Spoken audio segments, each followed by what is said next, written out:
Hey sisters, welcome back to the channel. You guys already know I'm like obsessed with my phone.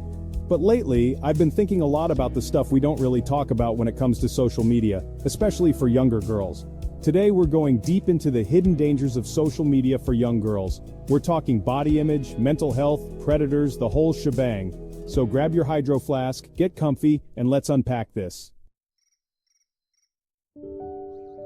Okay, first up, let's talk about body image. Social media is full of these crazy, unrealistic beauty standards. It's impossible to scroll without seeing some airbrushed, perfectly posed influencer.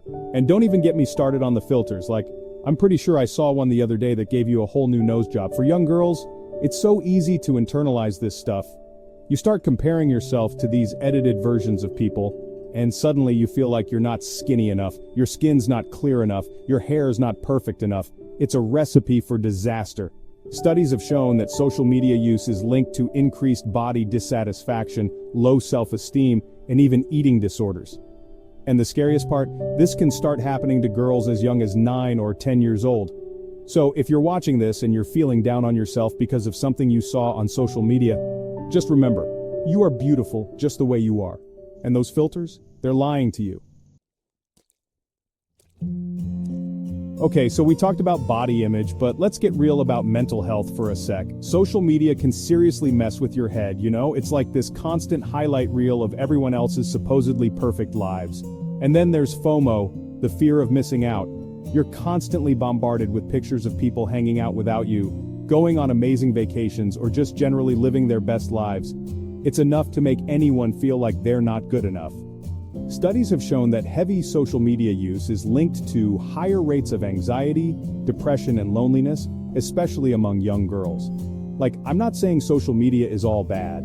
It can be a great way to connect with friends and family, discover new things, and just have some fun, but it's so important to be mindful of how it's making you feel. Alright, let's talk about something super serious, cyberbullying.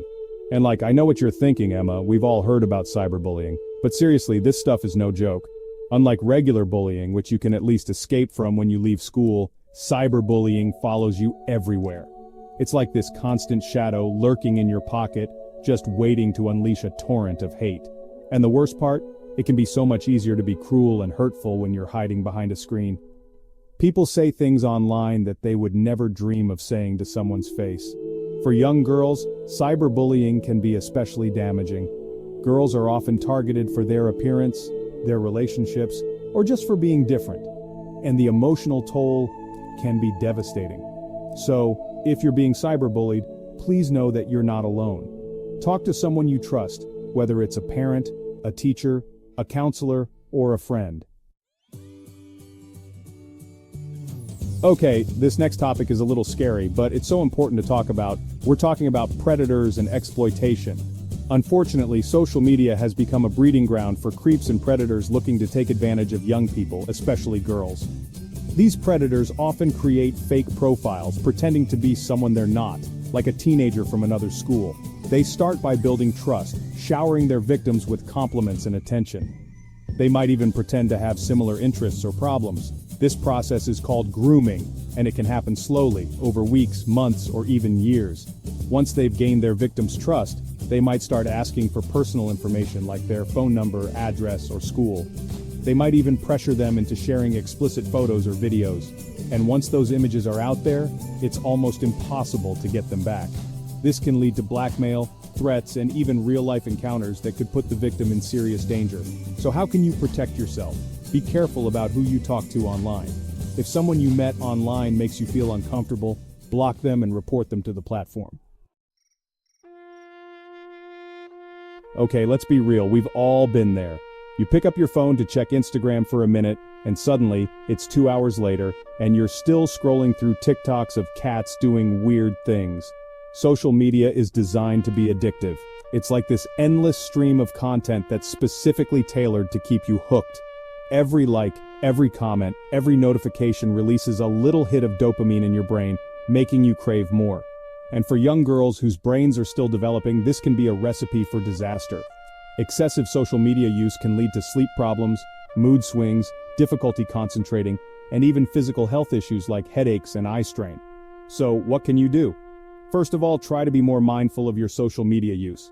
Set limits for yourself, and when you are on social media, try to be more intentional about what you're consuming. Okay, this next one is a little more nuanced, but it's something I've been thinking about a lot lately.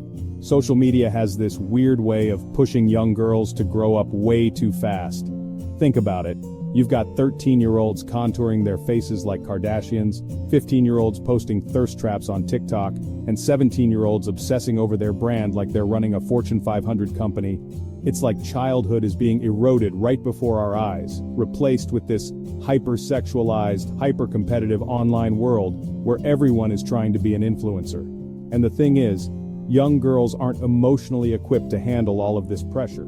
They're still figuring out who they are, what they believe in, and what they want to do with their lives.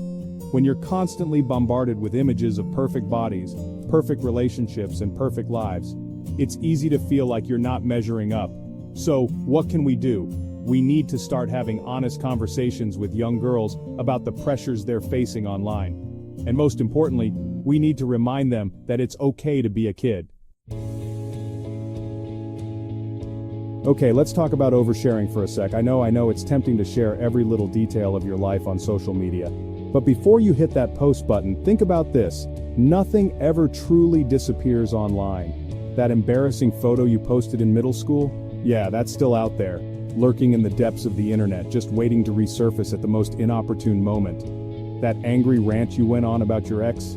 Yep, that's still there too, a permanent record of your teenage angst. And it's not just embarrassing photos and rants that can come back to haunt you. Oversharing personal information like your address, phone number, or school can put you at risk for identity theft, stalking, or even real-life danger. Once you post something online, you lose control of it. So, before you share something online, ask yourself, would I be comfortable with my grandma seeing this? My future employer? My entire school? Remember, you have the right to privacy, both online and offline. Okay, last but not least, let's talk about the comparison trap.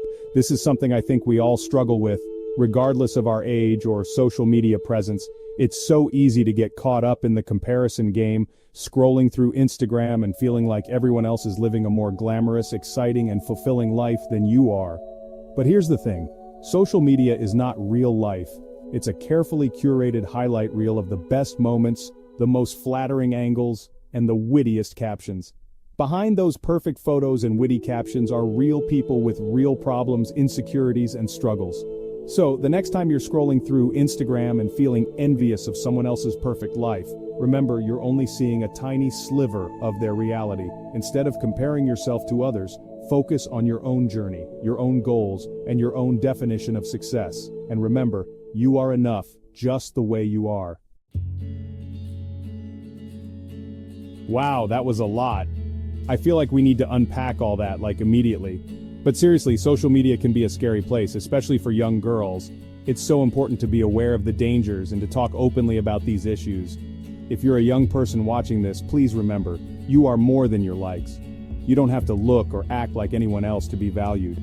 Take breaks, set boundaries, and follow people who make you feel good about yourself. And if you're ever feeling down, please reach out to someone you trust. And if you're a parent, guardian, or just a caring human, talk to the young people in your life. Listen without judgment. Social media isn't going away, but together we can make it a safer, kinder place.